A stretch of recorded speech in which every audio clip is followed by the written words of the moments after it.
अस्सलाम वालेकुम दोस्तों, मैं हूँ फारूक।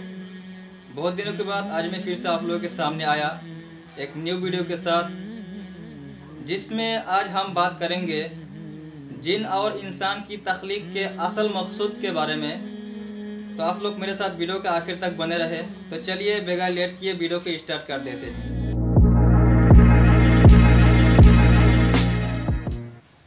दोस्तों, हर चीज़ को बनाने का कोई ना कोई एक मकसद ज़रूर होता है।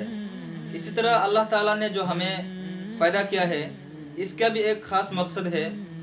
क्या आपको मालूम है कि अल्लाह मियाँ ने हमें क्यों बनाया है, क्यों पैदा किए हैं?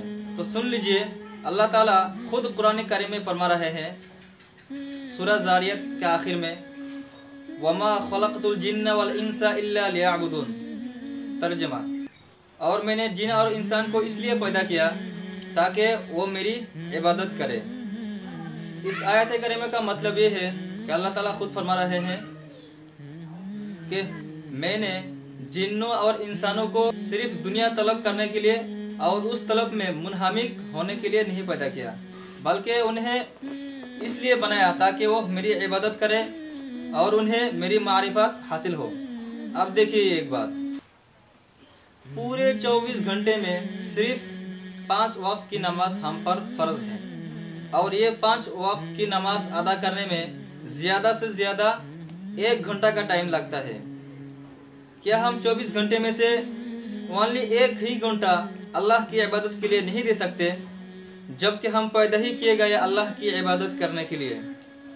तो हम कैसे दावा करते हैं कि हम मुसलमान हैं? भाई, हम सिर्फ नाम के मुसलमान हैं, किसी काम के नहीं। मुसीबत हम पर नहीं आएगी तो किन पर आएगी?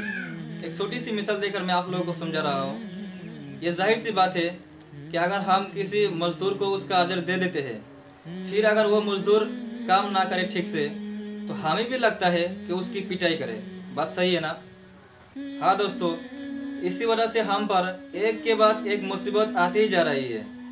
ये सब अल्लाह की नाफरमानी करने की वजह से हो रहा है, हम सबको मालूम है। जैसे कि अल्लाह ताला ने कुरान करीम में सूरह शूरा में आयत नंबर 30 में फरमा रहे हैं, वमा असबाकुम मिन मुसीबतिन फबिमा कसबत अयदीकुम व यअफू अन कसीर। तर्जुमा, और जब तुम्हें कोई मुसीबत पहुंचती है तो वो उसकी वजह से है जो तुम्हारे हाथों ने कमाया है। या अल्लाह ताला खुद कुरान करीम में फरमा रहे हैं। चुनान से अल्लाह ताला की तरफ से मुसीबत आने के बाद इंसान को तौबा व इस्तिग़फ़ार का रास्ता इख्तियार कर लेना चाहिए। अगर इंसान सच्चा दिल से तौबा करे, खा वो कितना ही बड़ा गुनाह हो, शिरक के अलावा, तो अल्लाह ताला माफ़ कर देते हैं। सुबहान अल्लाह।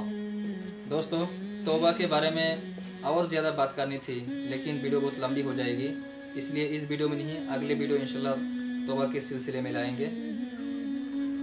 नाज़रीन किराम, अल्लाह ताला हमें अपनी पैदाइश के मकसद को समझने और उस मकसद के मुताबिक ज़िंदगी बसर करने की तौफीक अता फरमाए, और ज़्यादा से ज़्यादा अल्लाह ताला की इबादत करने की तौफीक अता फरमाए। अल्लाहुम्मा आमीन। टेक केयर दोस्तों, अस्सलामु अलैकुम।